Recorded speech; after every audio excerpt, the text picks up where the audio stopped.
So the definition of flow really hinges on two core components. The first one being concentration, right? It's just complete focus in what you're doing. And that's kind of captured by another synonym for flow, being in the zone. I think when you're in the zone, you're fully concentrated on what you're doing to the exclusion of other things. And that accounts for some of the downstream effects that we see of flow. The second core component is that you're deploying automaticity is the psychological word we use, and that just means skill. You've practiced something to where you do it very automatically. So whether it's a musician improvising or a climber on-siting improvising or a climber deploying what they've memorized on a red point, that's the other component.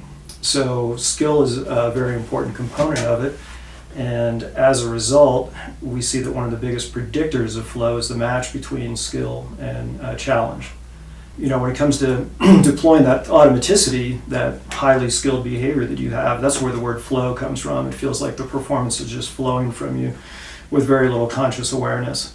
So when we talk about that fully immersed attention, you're fully immersed in what you're doing, so you're excluding outside factors. And that accounts for some of the things that we see downstream, part of the enjoyment, but also, people lose track of time. Time may go faster, time may go slower. They may lose track of bodily needs, like being hungry or having to go to the bathroom or something like that. And they also, to some degree, lose a sense of self-consciousness, self-awareness, or ego, which can feel really good. I'm not worried about being evaluated by other people. I'm completely in the moment. So, those are some of the reasons why I think people enjoy flow. A little trickier aspect of the definition is whether optimal performance is included, right? If you want to try to separate it and say, well, flow accounts for good performance, then you can't put the performance in the definition, but a lot of people do. But if you're highly concentrated and if you're doing something that you're skilled at, then you're probably performing well. So that's kind of the link with performance. We have implicit memory and explicit memory. So explicit memory is conscious information that I know, who's the current president, what did I have for breakfast yesterday, are two types of explicit memory. And then implicit memory is sort of our habit memory, what's done automatically. So speaking in grammatically correct sentences, even though I don't explicitly know the rules of grammar, we can speak well. Or texting, or driving, or being a good guitarist, or being a good rock climber. So there's got to be some learning and some memory, to support that. And the more skilled you are, the more likely it's going to come very easily and naturally to you. So this is research, not only my own research, but other research as well. You're more likely to experience flow if you're more experienced at whatever it is you're doing, certainly in climbing.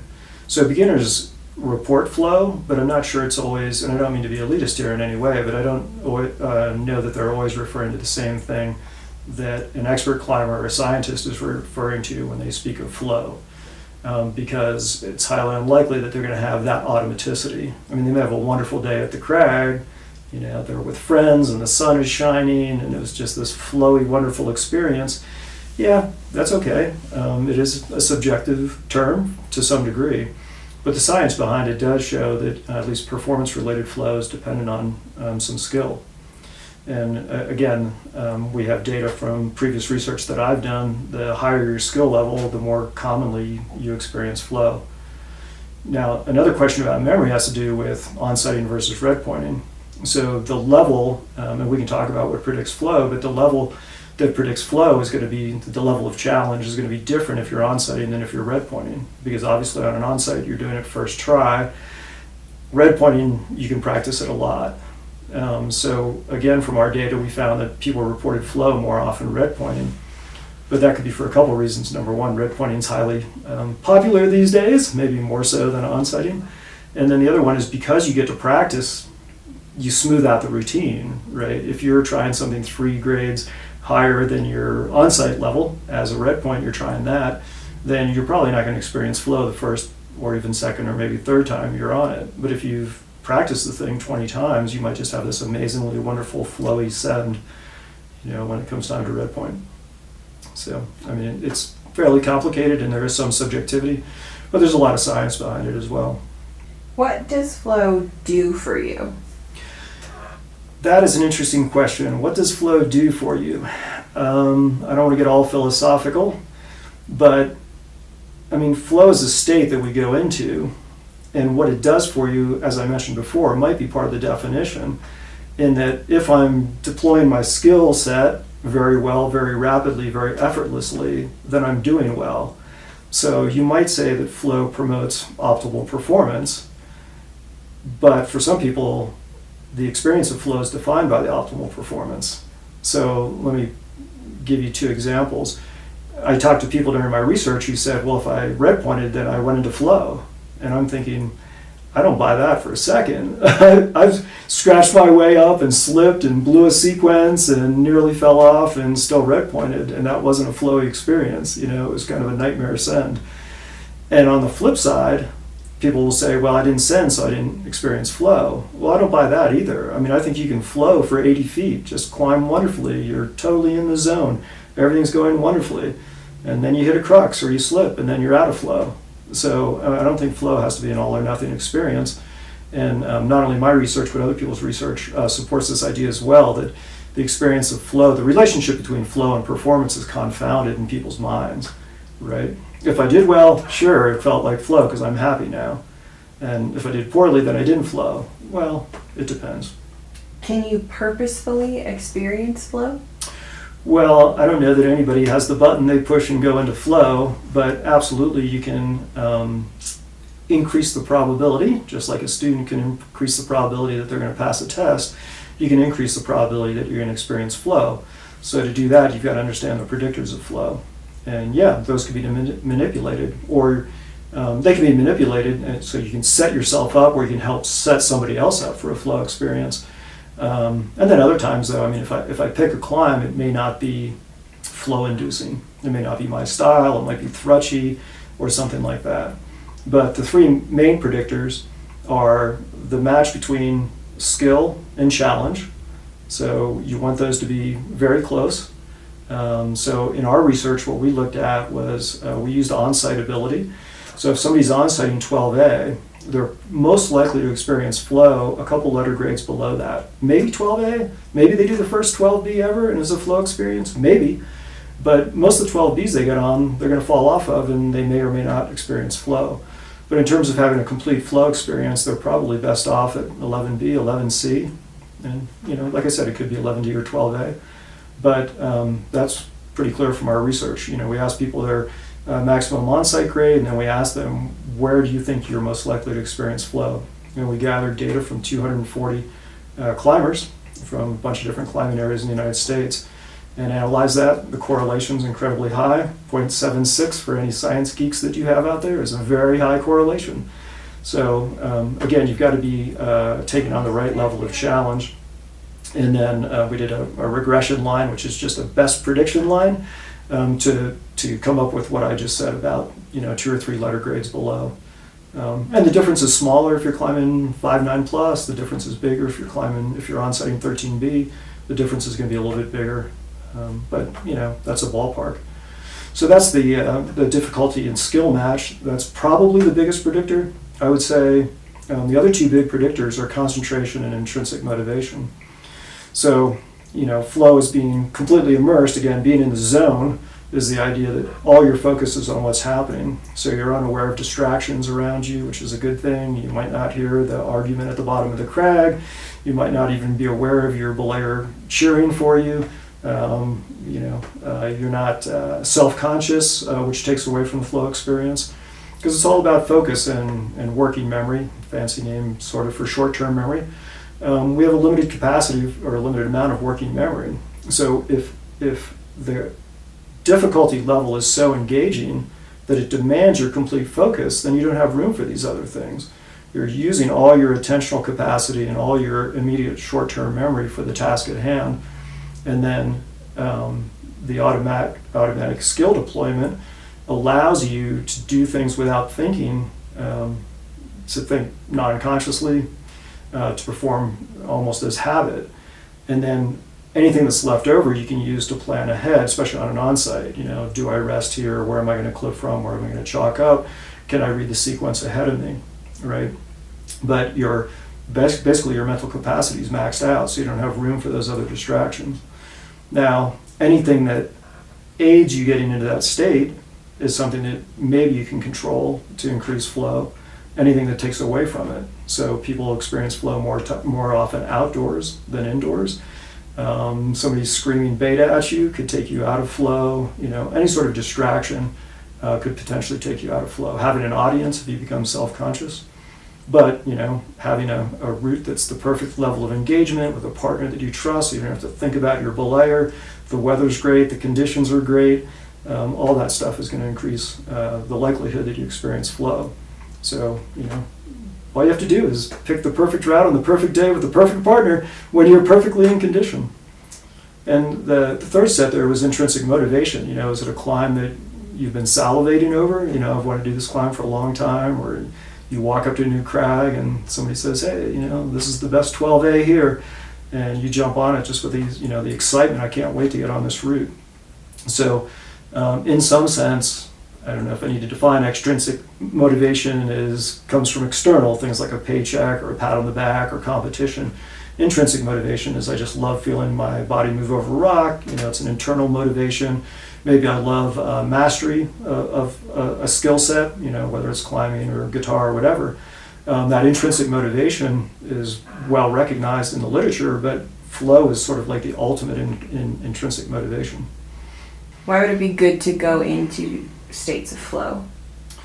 Well, this goes back to what I said, the problem with the definition and the issue of performance.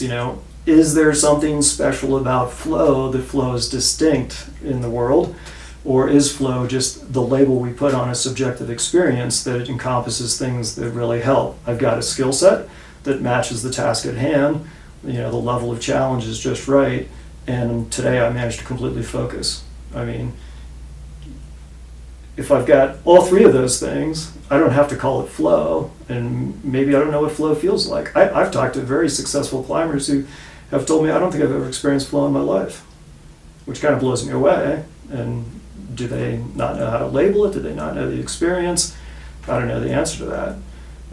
But this idea that if I can just get flow, like if I can just get that nutritional supplement, it's going to change my world.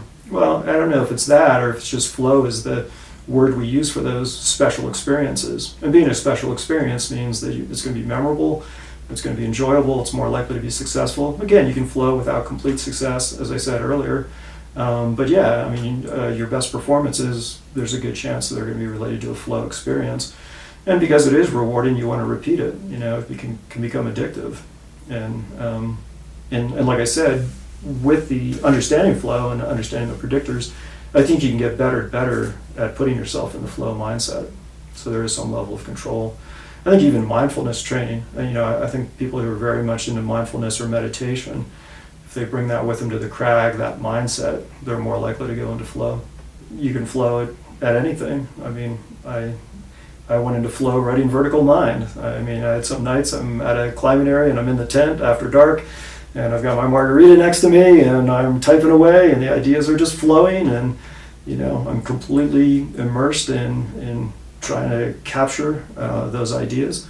Sure, you can experience flow writing, you can experience flow as a student, you can experience flow in any athletic endeavor, certainly, but any highly skilled task, being a musician is a great example of flow.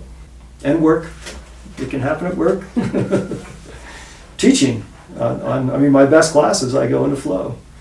And again, it has to do something with the challenge. If a class is overly canned for me, I teach it every semester, and we got to march through this PowerPoint today. I can have a smooth class, but I don't think it's going to be flow. Right now I'm teaching a class in psychological assessment where you have to improvise. It's never the same from semester to semester. And getting into a role with the students, where we're creating something together, we're creating an assessment together, and everybody's on task. Those are the greatest classes because I experience flow while I'm up there teaching. And I hope occasionally students experience flow as well. Why do some climbers have a hard time accessing flow when they're trying climbs that are hard for them?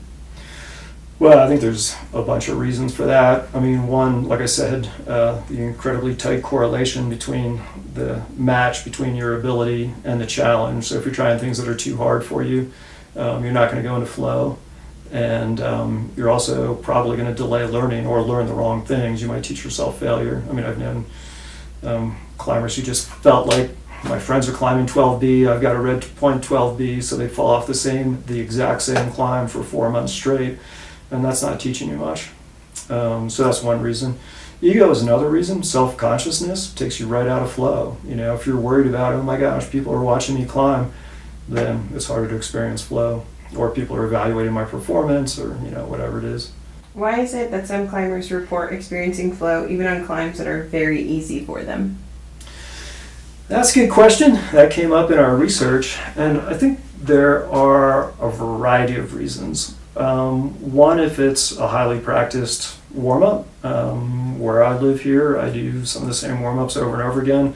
So I've done, some 10s and 11s 200 times. And for a while, I think I wasn't likely to go into flow for that reason. But at some point, I got them so absolutely wired, and I'm able to control my mindset. I can walk up to it and say, well, yeah, we're in the middle of a conversation, my belayer and I can continue that conversation, and that's fine. This is a warm-up. I'm not going to go into flow. But on a good day, I want to, warm up the brain, not just warm up my body. So I step onto the rock and I try to do those moves that I have ruthlessly wired as perfectly as I can while keeping my mind focused on what I'm doing.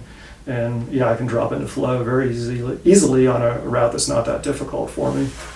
And there are other factors as well. Anything that increases, again, the concentration sometimes is increased because of the demands of the climb if it's somewhat dangerous. So, a 512 climber might experience flows soloing 5.7 or 5.8 just because the stakes are higher. That's one possibility. Another possibility is if you're a very mindful person and it's a beautiful day, it's a beautiful climb, highly intrinsically motivated to do this route. You're doing some classic 5.8, even though you're a 5.11 climber. Sure, you can experience flow, absolutely. Does climbing have a special relationship with flow compared to other activities? I think yes. It's not unique. I think anywhere where there's dynamic movement, I think that's redundant. But skiing or kayaking are good examples, or mountain biking. They're flowy because of the movement and also because of the concentration that's demanded. Because you are moving at speed, you've got to make decisions very quickly. So that can definitely help induce a flow state. From a geek perspective, as a researcher, one of the amazing opportunities for me is that a lot of the previous flow research looked at, if it was climbing, they looked at mountaineering. And, you don't have it graded 511A, 511B, 511C in mountaineering in the same way. Or, skiing or kayaking, a lot of these other activities where they've tried to assess flow and things like this match between skill and ability, you don't have the fine-grained, fairly objective rating system. Our rating system comes from consensus, so it holds up pretty well. So for us to be able to put numeric numbers on 510A, 510B, 510C all the way up, and then ask people, what do you on-site versus, where are you most likely to experience flow, I think we're able to evaluate that better than any other research study I've seen on flow. And something that I would add is in our book we chose the subtitle about for optimal rock climbing. We use the word optimal not just to mean higher performance, but also having more fun. Some of the things that I assume that we'll talk about, fear of falling or fear of failure, reduces the fun. It reduces your performance, but it reduces your fun as well. So if you can address some of those things, you're going to have more fun, and you're also more likely to experience flow.